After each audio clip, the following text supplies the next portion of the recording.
Jessica, you had a question on IWT. The other day you saw that after the CCS decision, this Indus Water Treaty has been put in abeyance. I would also like to take you back a little. The IWT, the Indus Water Treaty, was concluded in the spirit of goodwill and friendship as specified in the preamble of the treaty. However, Pakistan has held these principles in abeyance by its promotion of cross-border terrorism for several decades now. Now, as per CCS decision that I referred to of 23rd April, India will keep the treaty in abeyance until Pakistan credibly and irrevocably abjures its support for cross-border terrorism. Please also note that climate change, demographic shifts, and technological changes have created new realities on ground as well. Kandanmi had a question regarding trade matters.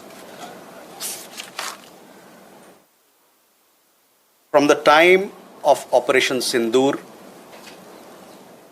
commenced on 7th May, till the understanding on cessation of firing and military action on 10th May, there were conversations between Indian and US leaders on the evolving military situation. The issue of trade did not come up in any of these discussions.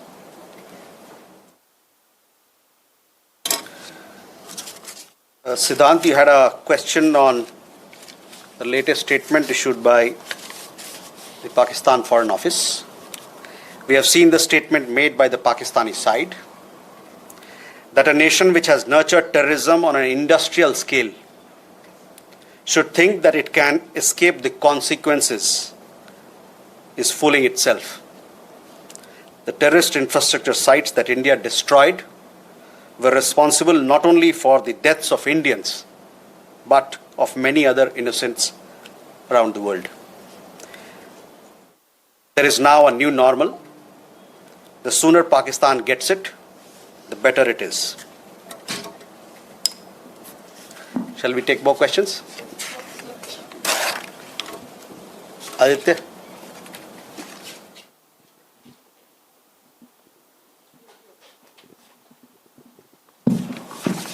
Mr. Jaiswal, I have two quick questions. One, that some of the Indian diplomats who have given interviews abroad have said that India has electronic intercepts and gathered intelligence linking to Pahalgam attackers to the handlers, and they have been planning more attacks. So have you given any kind of this evidence to the foreign attaches and diplomats that were briefed today, and in the context of ambassadors also that were briefed earlier?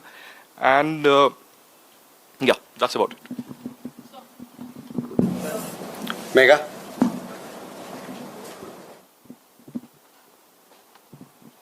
Good evening, sir. Megha from NewsAx. My question is that India, it's being reported, is going to be sending a team to the UNSC 1267 Sanctions Committee. The meeting is going to be held later in the week, and the purpose for it is to declare the TRF as a globally designated terrorist organization. If you could shed more light into this.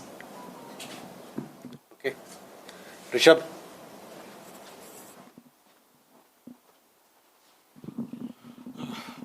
Spokesperson, good evening. Rishabh from Times. Now, I have just two questions here. Pakistan Foreign Minister Ishaq Dar has given an interview to CNN, and where he has claimed success and suggested that India was keen to have the ceasefire. Your comments on that? Also, there are a lot of buzz on social media as well as in various international media about nuclear leakage in Pakistan.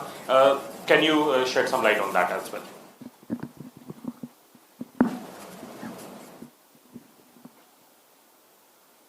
Manas? This is Manas from PTI. US President Donald Trump, again, he claimed yesterday that he stopped a nuclear conflict between India and Pakistan. And, he stopped escalation and saved millions of lives through, by reaching out to both capitals. He even said that, in fact, he pressured India and Pakistan to just come forward for the cessation of hostilities, saying that if you don't do, then I will stop trade with both the countries. So can you please clarify whether he just reached out to us and asked us to stop? You have been maintaining that, in fact, the resolution was arrived at by the two DGMOs, but have you just protested with the US side for making these claims, which we consider are baseless? Okay, let me take these questions. First, Aditya, your question. You know, we have had several rounds of briefings, and in these briefings, we have also shared with you the kind of linkage we see between the perpetrators of the attack of Pahalgam, in particular the Resistance Front. Foreign Secretary in his statement also made very clear the kind of evidence that we see, and investigation is going on in this particular matter.